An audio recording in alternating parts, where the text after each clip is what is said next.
An aviation YouTuber is accused of criminal trespassing and theft on an active NTSB investigation, and he's also told to stop stalking a woman in Louisiana. We're going to discuss the cases on this episode of Taking Off. Hello and welcome to Taking Off. I'm Dan Milliken. We have some really great sponsors that help me bring these videos to you, like 67 Designs, the best camera, phone, and tablet mounts for your airplane, car, or boat, 67D.com, and FlyingEyesOptics.com, where using Taking Off, all caps, one word, will get you 10% off. And a bunch of other great sponsors. Check them out in the description below. This is a special report. Usually we release pilot stories. We'll do that tomorrow. So, okay, a lot to talk about. Let's get to it. I'm going to discuss evidence in several court cases on a very controversial YouTuber in aviation. A few might say he's rough around the edges, but means well. But the evidence that follows paints a very different picture.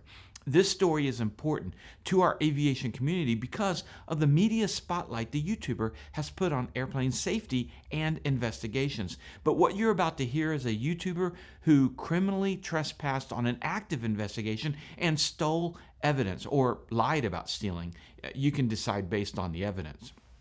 This past week, the NTSB released their final report on the tragic crash of the Cessna 208B in Heyburn, Idaho in early 2022. I'm not going to get into the details and lessons from that crash that tragically took a young pilot's life. Juan Brown at Blanco Lirio will have a great video that covers all that, and I'll put a link to that video in the description below as well. What I want to address is some information that came out in the report and also a recent court case for stalking that unfortunately has nothing to do with the actual crash, but instead has to do with a YouTuber accused of criminal trespassing and theft of the accident site.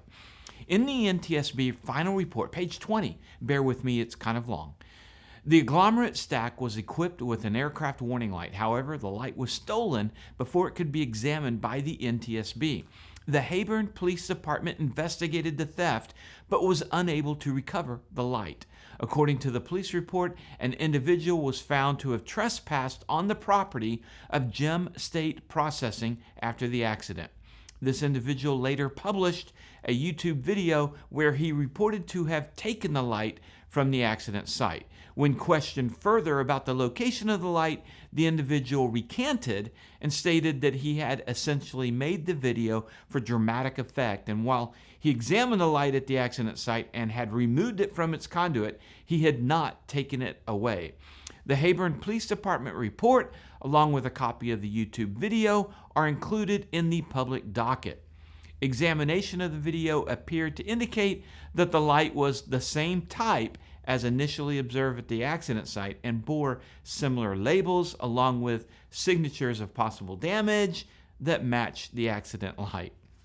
Well, I went to the public docket and neither the police report nor the video were there. So I reached out to the NTSB and they replied that they'll look into it and get back to me.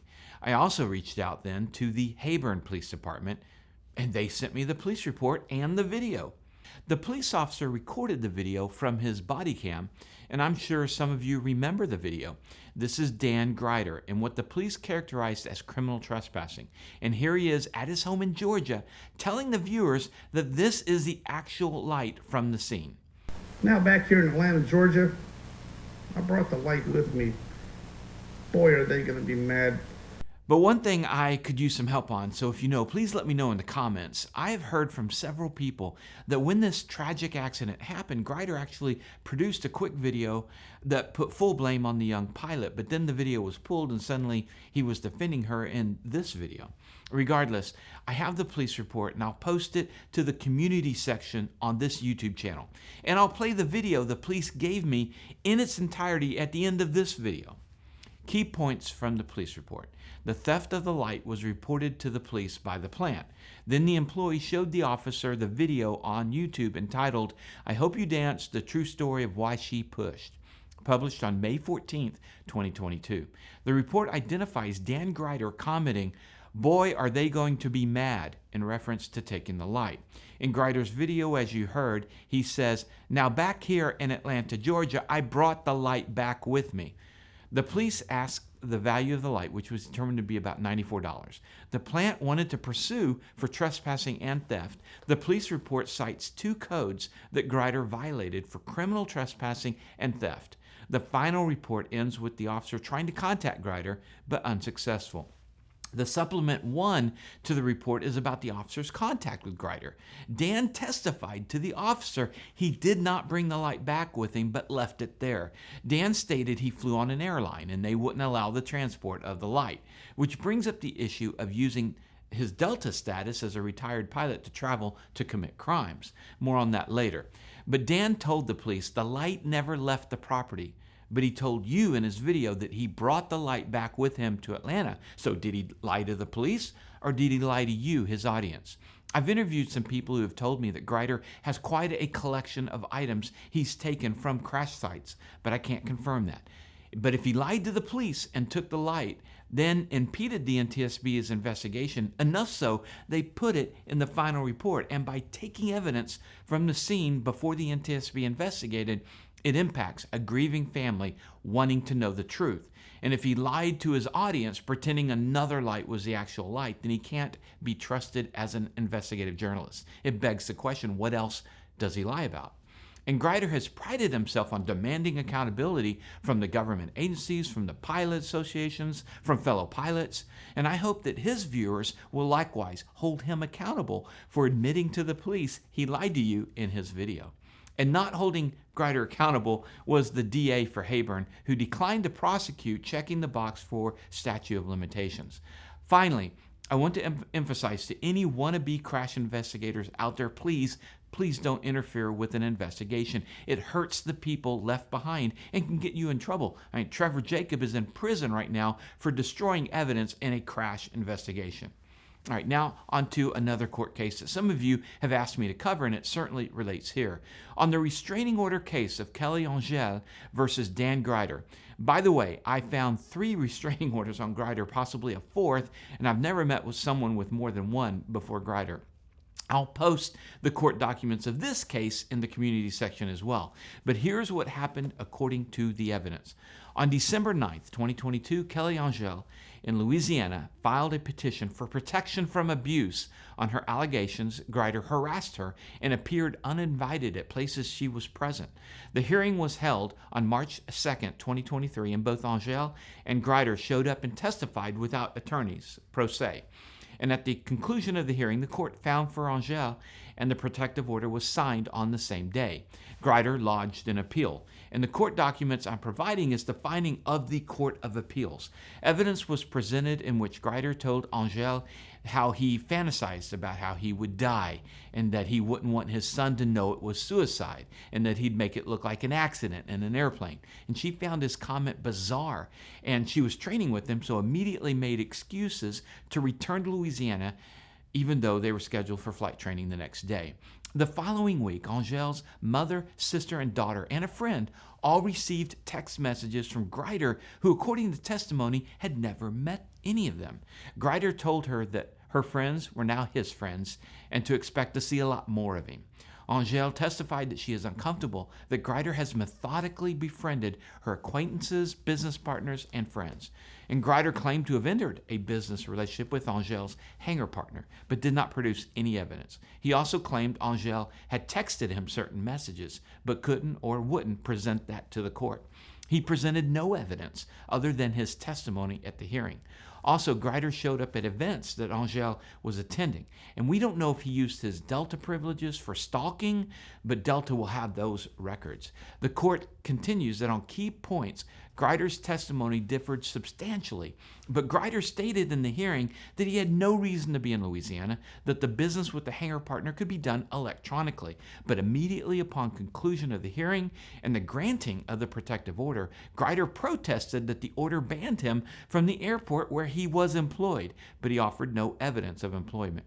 The appeals court writes that it agrees with the trial court that credibility calls are the province of the trier of fact. Basically, Gryder contradicted himself in his testimony. And here's what the appeal court writes.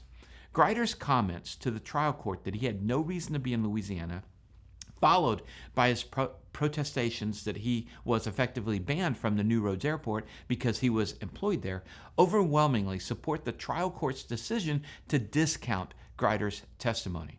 As to the intent to harass, the court made it clear, writing, "The trier of fact could infer that contacting Angel's relatives and friend, none of whom Gryder knew or had reason to contact, soon after the deterioration of the parties' relationship, and texting disparaging comments to Angel about her fiancé, were a series of acts Gryder undertook for the purpose of inflicting emotional distress on Angel and thus constituting a pattern of conduct." Bottom line on this protective order and Gryder's appeal, the court writes, "Through her testimony, which the trial court chose to credit, Angel established by a preponderance of the evidence that Gryder's intentional and repeated harassing was sufficient to cause a reasonable person to feel alarmed or suffer emotional distress. Accordingly, the trial court did not abuse its discretion in issuing an indefinite protection order to Angel pursuant to the act." The trial court's judgment was affirmed. Gryder appealed this appeal, but it was denied earlier this year, and his attorney appealed to the state of Louisiana Supreme Court, and the ruling came out just this Wednesday, April 24th, that his appeal is also denied. Which then brings us to the case of Charles Cook versus Dan Gryder. And I did a summary last fall, and you can watch that here. But to sum it up, Cook owns an airport where a tragic crash happened that took the lives of 2 people. Gryder, in his video and in the comment section of his videos, accused Cook of having an affair, lying to the FAA about his medical and other nefarious deeds. And Cook sued Gryder for slander. And when Gryder didn't show up initially, the court granted a default judgment. Gryder has admitted in his own videos to employ this strategy that he didn't know, when in fact he texted Cook about the case even before default judgment was issued. He claimed he didn't know about the suit, yet posted videos about dealings with an attorney at the firm Cook hired, all before the hearings. And Gryder hired an attorney to represent him in the case, so clearly he knew about the lawsuit. Then his attorney decided not to represent him, and he continued pro se, in which a judgment in favor of Cook for over $1 million was rendered. I personally sat in the courtroom and watched as Gryder claimed to not even know why he was in the courtroom and that he just had this paper telling him to be here at this time, when clearly all the communications he had done, the attorneys he had hired, all tell a different story. You know, there's a pattern here, and there are more court cases. I sincerely hope that Gryder gets professional help and counseling.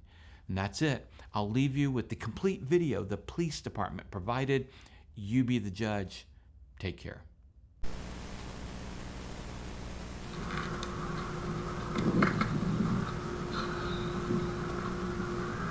Lucky break. Might be on the right track.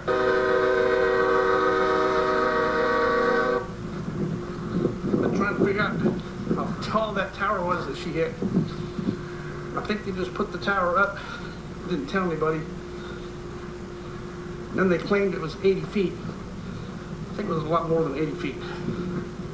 But I'd like to find the tower and measure it. I think I'm on the right track. This is definitely the tower that Brittany hit. We'll get it up close. This is the impact mark on this. This is some strong metal. I don't know what kind of steel this is, but this is strong stuff. I need to find out the length of each of these sections. So I need a measuring tape, like real fast.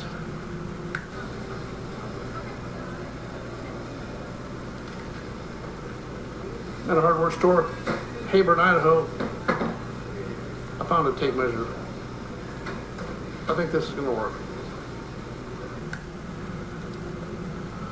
There we go. Let's go measure these things.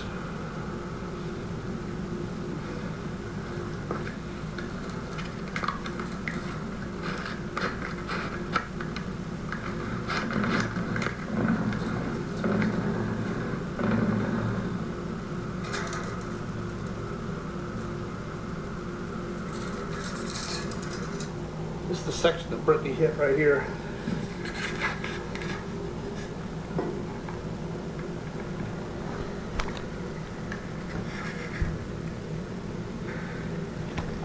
It hit hard. It broke it open.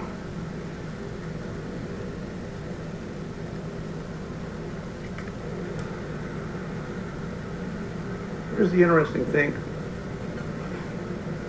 This is definitely the piece that Brittany hit. Here's the light. The light that they were required to have. That's this right here. It's not much of a light. It's not much of a light. Now back here in Atlanta, Georgia, I brought the light with me. Boy, are they going to be mad. I looked at it out there. The bulb is all glazed over. It's supposed to be a white, high-intensity, flashing strobe light to alert pilots 24 hours a day of this steel structure that's exactly on the path. The path was on the red over white. The airport used to have a glide slope from a VASI. They used to have one, but when the FAA figured out what they had done, that was part of their complaint, that if you flew the VASI red over white, you'd hit the tower. So what was their answer? They chopped the wires going to the VASI. No more VASI. That's how come the approach plate doesn't make any sense today. The approach used to have a VASI. But when I got out there and I found this, I looked inside of this thing. I don't know, maybe you can tell. Is this a white, high-intensity strobe light? It looks like LEDs. Maybe it's white and they flash really bright. I don't know. So one thing I could think of was to bring it home and try it. That's what we're about to do now. And if you hook up this little wire right here, turns out it's a red light, and that's all it is. It's steady red, doesn't flash. On top of that, these wires were never hooked up. This tower never had a light on it at all. And now you may be wondering, why is Dan so wrapped around the axle over this entire thing? First of all, this family did not call me. I called them to fix something.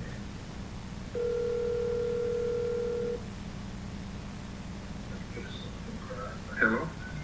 Hi, Jim. Uh-huh.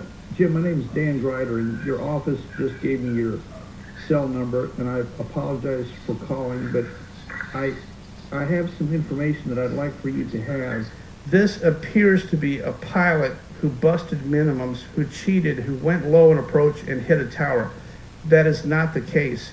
The tower was not supposed to be there. The tower got constructed after the approach was built. The tower stuck up directly into the approach path. It was considered an obstruction. When the FAA went and did their obstruction analysis later, they determined that there were 7 towers directly in the flight path, very short final, that exceeded all tolerances. And they let the city know that, they let the county know that, they published that, but they never did anything about it. They never turned the approach off, and there was no NOTAM. The light that was supposed to be on there, the white flashing light, that didn't happen. There was supposed to be an extended displaced threshold. None of that ever happened. When you heard me say that Brittany didn't do anything wrong, I fully believe that now, because I just came from Burley, and ironically, I was out there on a morning where the conditions still, even this late in the spring, I flew this LNAV 20 approach in a blinding snowstorm. It was visibility 1 in snow. And I've got the video footage. I'm going to show you that. I flew it in a Cessna 210 with Garmin equipment, so I can show you the glide slope and what the glide slope does.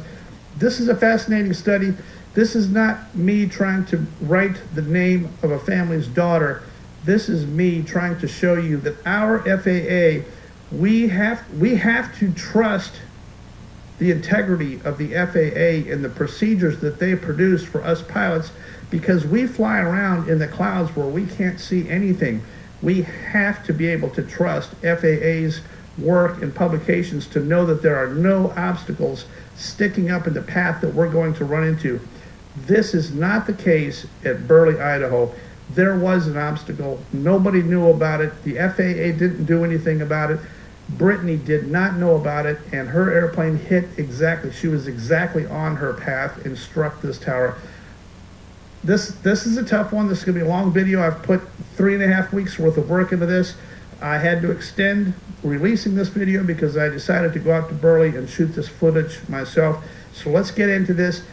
I'm more fired up over this than I've ever been in a long time. This is going to be a significant video, and I hope that the FAA sits up and pays attention and realizes exactly what they did, because not only did they not do anything, they allowed this accident to happen with full knowledge. And you're going to hear the recordings of the people that I talked to on this video. It's going to be ugly, but I'm going to go ahead and play it anyway because this is really bad. And I'm probably going to hear about it over this light, but that's not the worst of it. Somebody died over this. That's what we should be hearing about. If they need, I can go ahead and send their light back because I've figured out everything I need to know. It's a steady red for my tiny little itty bitty fledgling YouTube channel. Let's get into this. My name's Dan Gryder. You're watching Probable Cause.